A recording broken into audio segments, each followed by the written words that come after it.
ఏన్లోనూ తీసిపోరు, మాకంటే దివ్యాంగులు వారు అని చెప్తూ సమాజంలో కలుపుకుంటూ ముందుకు మనకంటే ముందు వాళ్ళు లీడర్షిప్ తీసుకొని ముందుకెళ్తారు అన్నదానికి తర్కణం మన స్టేజ్ మీద కూర్చున్న ఇద్దరు చిన్నారులు. వాళ్ళ కోసం ఇంకొకసారి చప్పట్లు. Sir, once again sir, I extend very warmly into this gathering and I request the program might be started with the permission of the chair, sir. నేటి కార్యక్రమానికి అధ్యక్షత వహించి అధ్యక్షోపన్యాసం చేయవలసిందిగా అభ్యర్థిస్తూ ఉన్నాను. శ్రీ బోండా ఉమామహేశ్వరరావు గారు, గౌరవ శాసనసభ్యులు, విజయవాడ సెంట్రల్.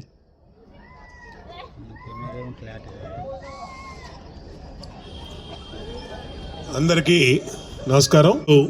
అంతర్జాతీయ విభిన్న ప్రతిభావంతుల దినోత్సవం సందర్భంగా ముఖ్యమంత్రి వర్యులు శ్రీ నారా చంద్రబాబు నాయుడు గారు స్వయంగా విచ్చేసి విభిన్న ప్రతిభావంతుల సమస్యలు, ఇబ్బందులు, అలాగే భారతదేశంలో ఎక్కడా అమలు కానటువంటి విధంగా పెన్షన్లుగా ప్రతిభావం